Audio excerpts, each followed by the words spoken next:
Before this video starts, I don't know, it seems like it's in this corner. I don't know what this weird fucking haze is. I thought maybe it was the lighting. I shut the window that's over there. And the only other lighting is the natural lighting from the kitchen and my ring light. And like a window open in the corner over there. So I don't know what this is. I'm so sorry for like the weird summer haze of this video. It's bizarre and it's gonna bother me because like right here looks like it's foggy. This shit's weird. I don't like it.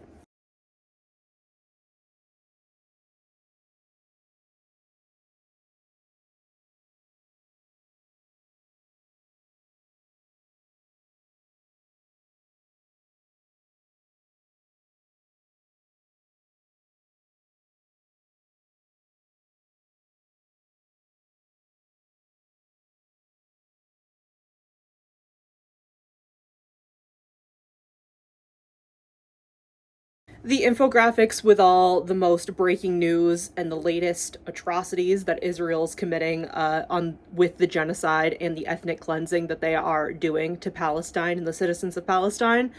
On top of all of that, I'm going to have Abdullah's picture of her family here for her GoFundMe. Last time I checked, which is like right before I filmed this video, so, and I'm only filming this a couple days in advance, they are just under 60K. So we're getting there. We're like a third of the way there. But please, even if you can donate a dollar to Abdullah's family. Help her and her family evacuate from Gaza. And as I said in last video, the last update is only from May 12th, so especially with the most recent carpet bombing, if you don't know how you feel about donating to a family that hasn't updated recently, check out Operation Olive Branch. I don't care. Donate to somebody, even if it's a fucking dollar. Help somebody escape the genocide and the ethnic cleansing that is happening in Palestine. The United States is funding it, and if you feel like you're helpless and you can't do anything and you don't know what you can do while your government is actively assisting in a genocide and an ethnic cleansing, you can donate a fucking dollar. And at the bare minimum, if you can't even donate a dollar, share it. Share it on your Instagram story. The links to Operation Olive Branch and this GoFundMe, the link is at the top of the description. Share it. Send it to people. Send it to people that you know can donate a dollar while you're waiting for next payday. Anything like that is more helpful than sitting off to the side and doing fucking nothing. I really like my makeup today.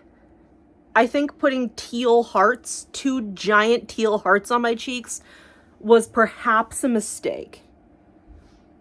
I don't know, you tell me. This is also the most effort I've put into makeup in like probably over a month.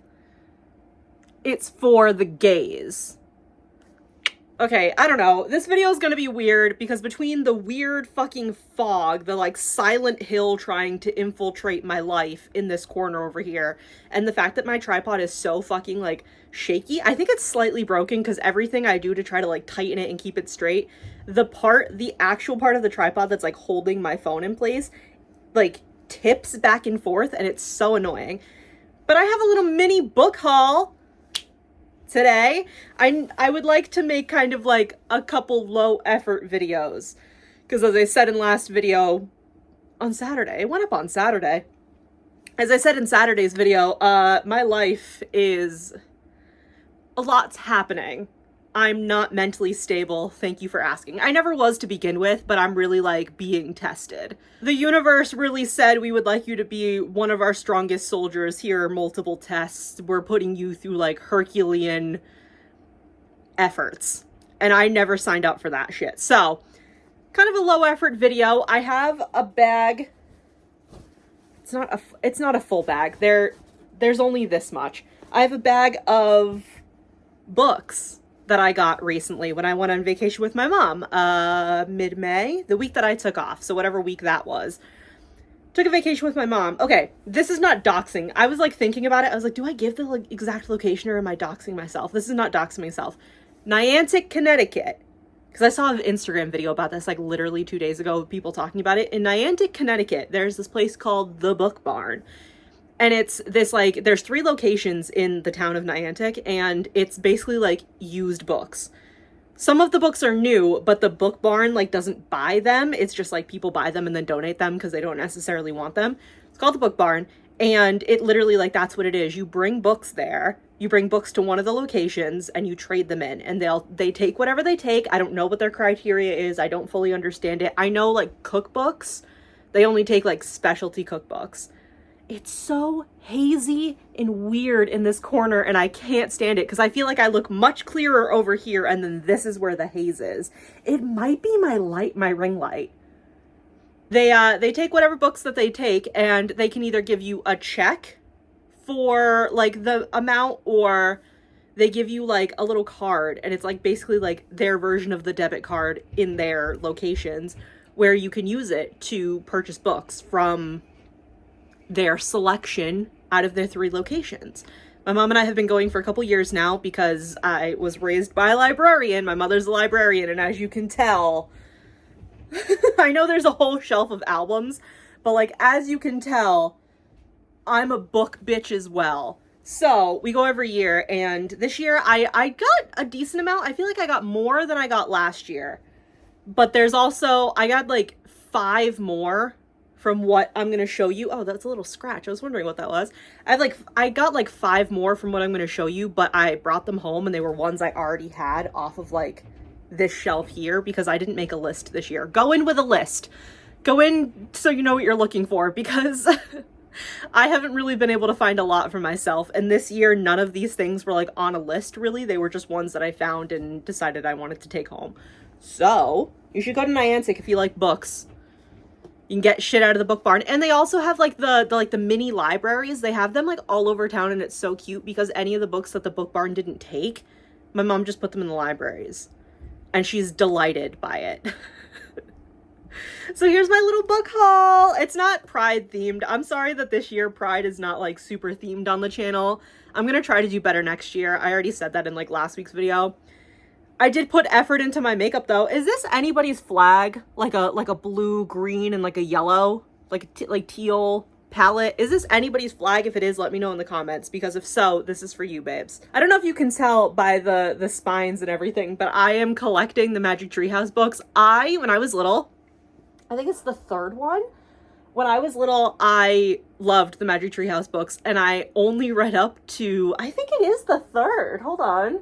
Yeah, Mummies in the Morning. I read the first 2 Magic Treehouse books and I loved them, but when I was little, probably because I watched The Mummy far too young, but I've also known I was bisexual from the time I was a very young child, so, like, you know, you give and you take. I was terrified of the Mummies in the Morning book, so I never read it.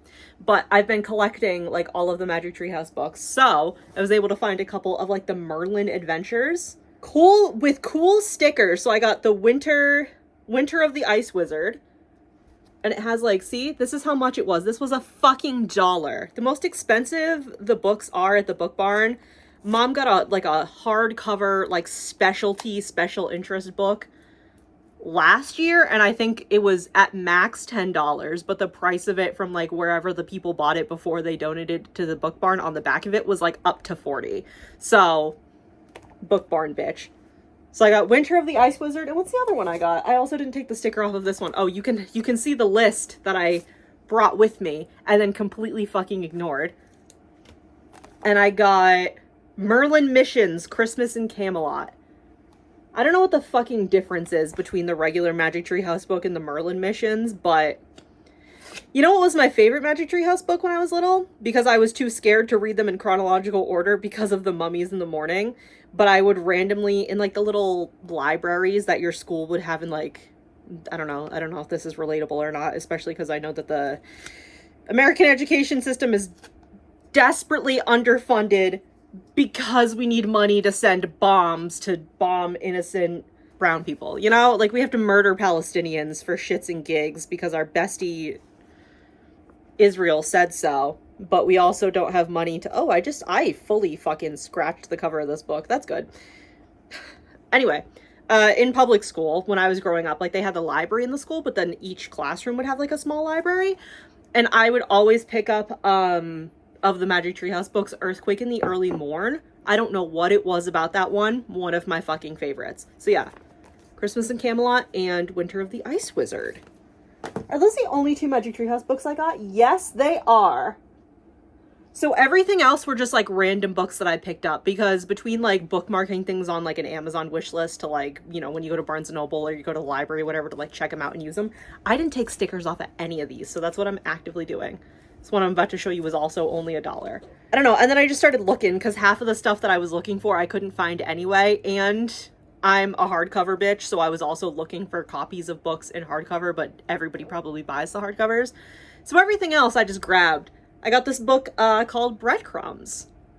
Sounded really good. Once upon a time, Hazel and Jack were best friends, dreaming of Hogwarts and Oz, superheroes, and baseball. Now that they were 11, it was weird for boy and girl to be best friends, but they couldn't help it. Hazel and Jack fit in the way that you only read about in books, and they couldn't fit anywhere else. And then one day, Jack just stopped talking to Hazel. And while her mom tried to tell her that this sometimes happens to friends at this age, Hazel has read enough stories to know that it's never that simple. And it turns out she was right. Jack's heart has been frozen, and he was taken into the woods by a woman dressed in white to live in a palace made of ice. Now it's up to Hazel to bring him home. So Elsa said, if I can't be happy, nobody can. I don't know, it seemed good.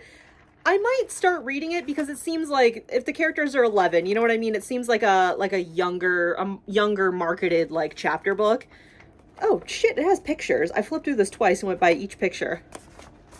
Part 2 has this dope ass picture of this kid in the woods. So I might start reading it and not love it as much because it might not be like super relatable to me as a 28-year-old, but it looked good, so I grabbed it. I judge books by their covers.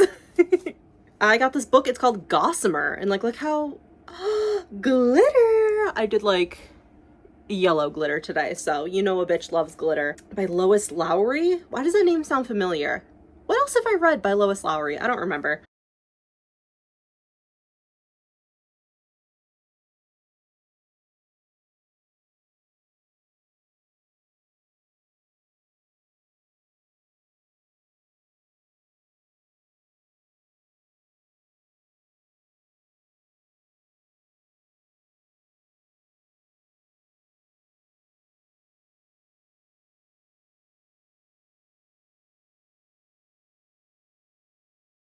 Littlest one is a tiny creature slowly learning her job of giving dreams to humans. Each night, she and her teacher, thin elderly, drag names, visit an old woman's home where littlest one softly touches beloved objects, gathering happy memories and old scents and sounds. Littlest one pieces these bits together and presents them to the sleeping human in a form of pleasant dreams. But the dreaded synesthetes, I'm thinking of Pokemon. Dark, fearsome creatures that plague their victims with nightmares are always at work against the dream givers. When the old woman takes in John, an angry foster child with a troubled past, the synesthetes go after him with their horrifying nightmares. John has faced so much pain in his short life. Can littlest one, with her touch of light as gossamer, protect John's heart and soul from the nightmares of his dark past? I grabbed this because the part of this description where it mentions like this kid named John coming in, I've never seen The Secret of Arrietty. I'm pretty sure I have the DVD, but I've never actually watched it yet. Probably has nothing similar to this at all, but the idea of like some kind of small fey creature and then like a young boy interacting and probably having some kind of incredible friendship at the end of it made me think of The Secret of Arrietty, so I grabbed it. And also just like beautiful. I told you I judge books by their cover. This box has also been sitting here for weeks at this point. Oh, this one was on my list. The Star Shepherd.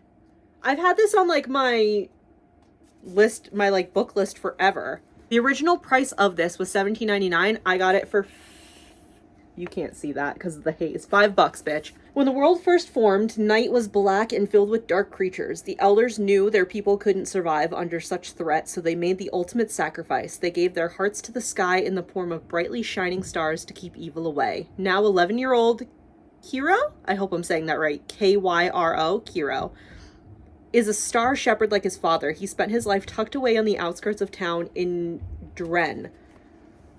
There, the small family watches the night sky for falling stars and rushes to rescue them when they do. When too many stars begin falling at once, disappearing before they can be saved, Kiro's father journeys to the Star Shepherd Council to report the threat. But when he doesn't return, Kiro, with the help of the town baker's daughter, Andra, and his trusty dog Cypher must find a way to save the stars before the dark creatures make a terrifying return.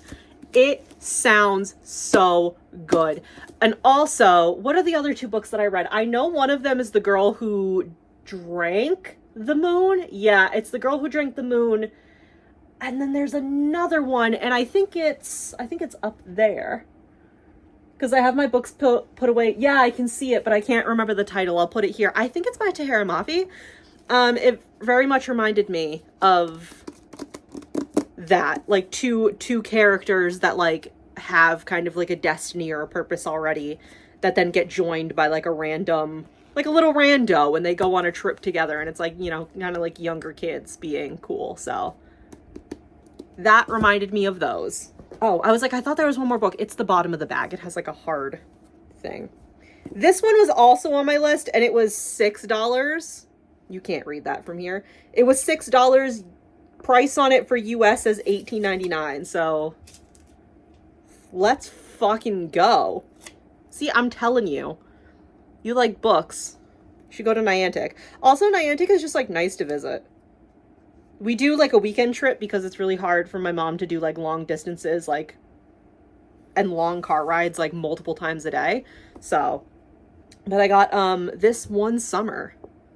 I'm not reading author names. I'm so sorry. Also, speaking author names, if you know if any of these authors are like super shitty and problematic and like Zionist supporters or just Zionists themselves, please let me know down in the comments because I will get rid of them so fucking quick. Especially because I didn't spend, like, my actual real money on it. I got them as, like, store credit, so let me know. An unforgettable summer. Rose and her parents have been going to Owego Beach since she was a little girl. It's her summer getaway, her refuge. Her friend Wendy is always there, too, like the little sister she never had, completing her summer family. But this summer is different.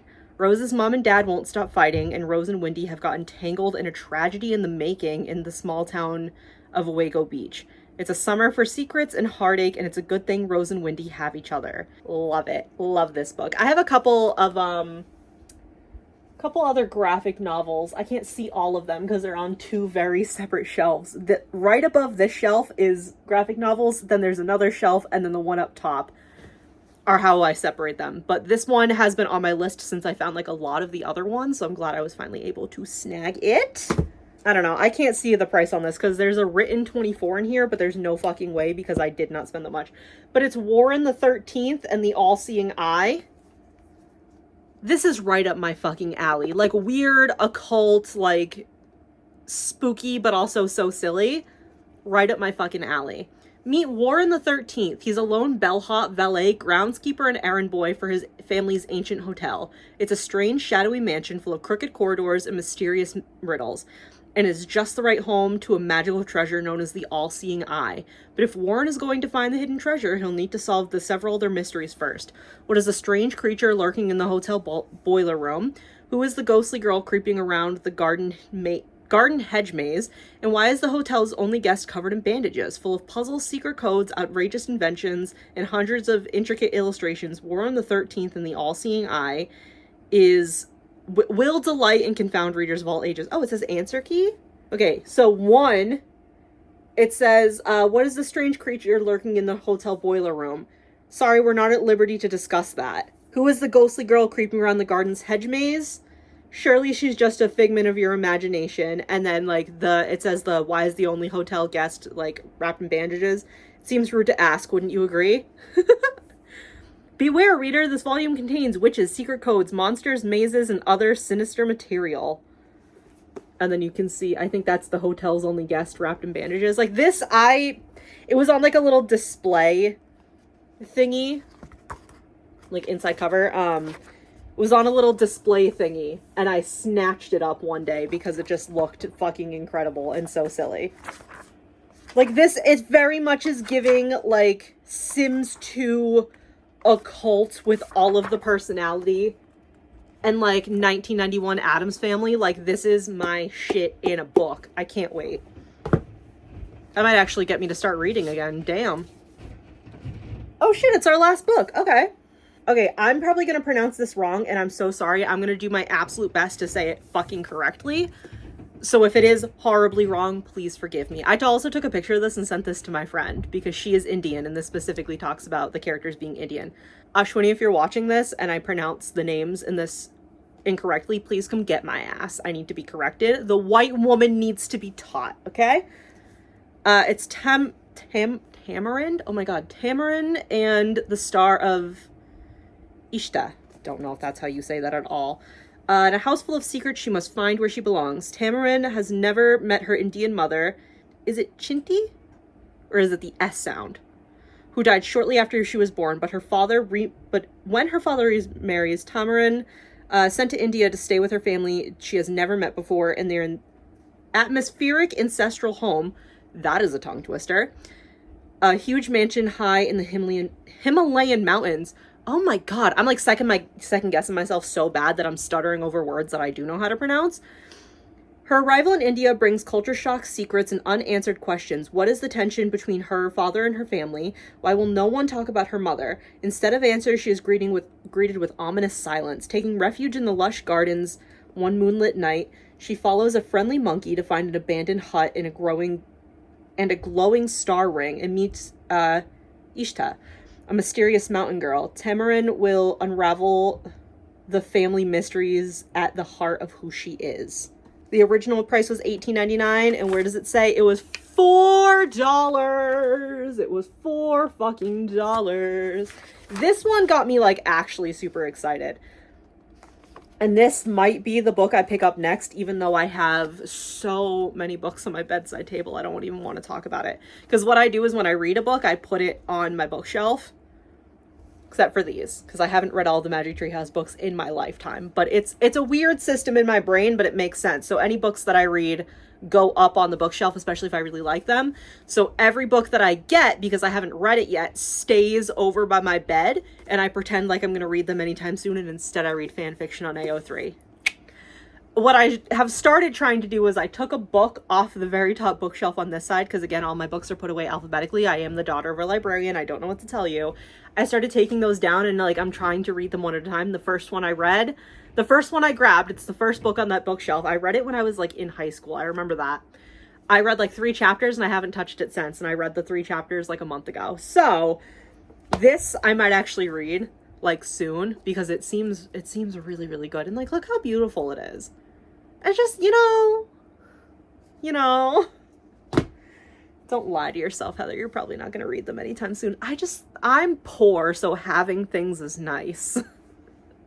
Alrighty, that was the book haul. I don't know, feels kind of like nice and low effort. They're just in this bag, like over here on the floor in front of my bookshelves, because I came home and put them down, and then a lot of things in my happened at life at the same time is the sentence I was gonna say. A lot of things in my life happened at the same time. Same fucking time. We got home and it was like, surprise, bitch. So they're probably not going to be put away anytime soon. So they're just in a bag. So I figured, hey, you know what I can do? I can sit my ass down in front of a bookshelf and talk about the books that are right next to it. So leave a like if you enjoyed this video. I feel like I've been talking a lot of book nonsense lately. And you know what I might do? Was it last year or the year before that I made September like book themed, because it's the month that like a lot of people go back to school, whether it's college or public school or whatever. I might try to do that. Maybe I'll set that goal for myself for September, where I actually try to make an effort or like a dent into my reading and talk about different books that I've read. Might have to hold myself to that. But yeah, please leave a like if you enjoyed. Don't forget to donate to Abdullah's family, even if it is only $1. And if you cannot donate $1 and you're waiting until your next paycheck, share it. Bless you. My cat sneezed. Share it. Send it to anybody that you think could spare $1. $5 would be fantastic. If you can only do $1 though, dollar trains do more than going, yeah, but I'm just one person. That's not going to do anything. Dollar trains do more than that. Still think this makeup look would look better without the giant teal hearts on my face. You live and you learn. Fuck Israel. Fuck the United States. Fuck genocide. See you in the next one. Bye. Happy Pride. Bye.